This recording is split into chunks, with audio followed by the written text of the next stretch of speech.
tayong dayain ng kaaway. Yung isip natin kapag pinasok ng kaaway, wala naman ang puso eh. Hindi naman nalalaman kung may daya at timbangan mo eh. Hindi naman nalalaman kung piki yung mga inilinta mo eh. Kahit anong oras, pwede tayo pabagsakin ng kaaway. Pero salamat sa tulong ng Panginoon, patuloy po tayong pinatatatag, patuloy niya tayong pinalalakas, kaya napakahalaga po ng panalangin para tayo po ay magiging matagumpay. Kayo si Iben. Napakahalaga po ng isang panalangin.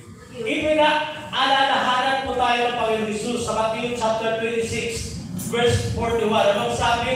Ano po ang sabi doon? Magpuyat kayo at manalangin upang huwag kayong madaig ng tukso. Ang Espiritu ay nakahanda, ngunit mahina ang laman. Totoo po yun. Mahina po tayo. Aminin natin at sa hindi, mahina po tayo. Kaya dapat lagi tayong nakakunik doon sa magbibigay po sa atin ang kalakasan para tayo ay magiging matatag. Para tayo ay magiging malakas.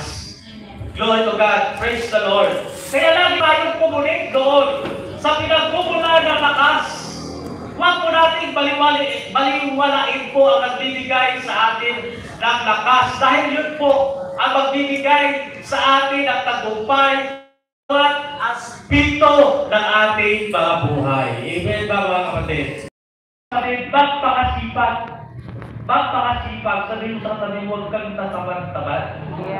Magpakasipag ka. Verse 58, ano sabi dito? Magpakasipag, yabang alam ninyo na di nasasayang ang inyong pagpapagal. Hindi po nasasayang bawat ginagawa natin sa harapan ng Panginoon. Amen? Kanina po, sinasabi doon, magpakatag po tayo. Ngayon, dapat po, magpakasipag. Dapat po balansin din, hindi puro sa mga bagay na pangsarili lang natin yung concern po natin.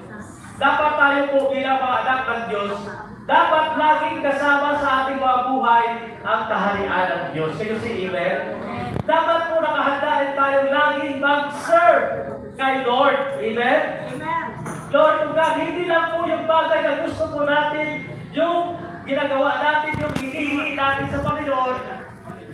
Kung hindi, ano ba yung gusto ng Panginoon para po sa atin? Nakakatubod po ba tayo o ang dami nating dahilan kapag ang Panginoon ay nangungusap po sa atin?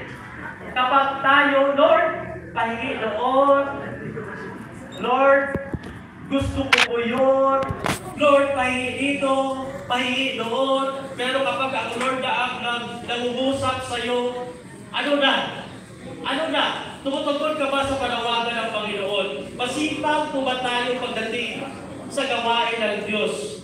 Dami-dami po natin dahilan. Lord, ang dami ko pong labahin. Nagtatrabaho si tatay, nagtatrabaho si nanay, nagtatrabaho si kuya. Ako na lang sa bahay, ang dami ko pong ginagawa. Ang dami kong ligpitin, Lord. Hindi po ako makakalis sa bahay, pero gusto ko naman. Pero kapag humingi tayo kay Lord, gusto natin laging madami. Gusto natin laging ibigay agad ni Lord. Ibigay ni Lord ang mga hinihingi natin. Pero kapag si Lord ang nagsabi na, sama ka sa misyon, kailangan po natin ng mga pananalangin.